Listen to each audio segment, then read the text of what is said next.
স্থানীয় সময় সোমবার সবার নজর ছিল যুক্তরাষ্ট্রের পররাষ্ট্র দফতরের দিকে। এদিন ট্রাম্পের শপথ নেওয়ার আগে গেল 4 বছরের পররাষ্ট্রনীতি নিয়ে চূড়ান্ত ভাষণ দেন মার্কিন প্রেসিডেন্ট জো বাইডেন। উপস্থিত আইন প্রণেতাদের মাঝে কথা বলতে গিয়ে আবেগ আপ্লুত হয়ে পড়েন তিনি। এ সময় প্রশাসনের কর্মপরিধির একটি সারসংক্ষেপ, যেখানে তিনি বৈশ্বিক মঞ্চে যুক্তরাষ্ট্রের নেতৃত্ব পুনঃপ্রতিষ্ঠার প্রচেষ্টা এবং মিত্রদের ঐক্যবদ্ধ রাখার কথা তুলে ধরেন।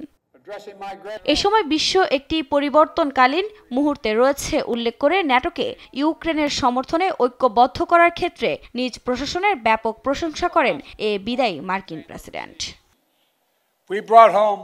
যুক্তরাষ্ট্রকে কূটনৈতিক এবং ভূরাজনৈতিক সুযোগগুলো কাজে লাগানো চালিয়ে যেতে হবে। চীনের চ্যালেঞ্জ মোকাবেলা করতে, পুতিনের যুদ্ধ বন্ধ করতে এবং মধ্যপ্রাচ্যে একটি স্থিতিশীল নতুন অধ্যায় শুরু করতে দেশগুলোকে ঐক্যবদ্ধ করা প্রয়োজন।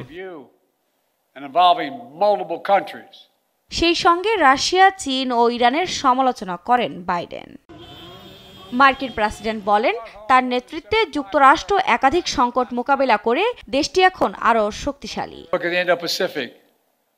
আমেরিকা শক্তিশালী, আমাদের জোট শক্তিশালী, আমাদের প্রতিপক্ষ এবং প্রতিযোগীরা দুর্বল। ইরানের দিকে তাকান, 2 বার ইসরায়েলে হামলা চালিয়েও সফল হতে পারেনি, কারণ আমরা ইসরায়েলের পাশে দাঁড়িয়েছিলাম।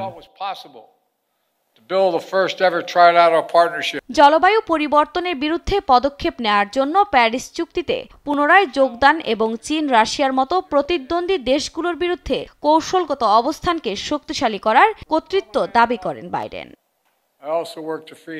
4 বছর আগের তুলনায় আজকের যুক্তরাষ্ট্র অনেক বেশি শক্তিশালী। আমরা কূটনৈতিক শক্তি বৃদ্ধি করেছি, এমন একটি শক্তিশালী মিত্র গোষ্ঠী তৈরি করেছি যা আমাদের ইতিহাসে আগে কখনো হয়নি।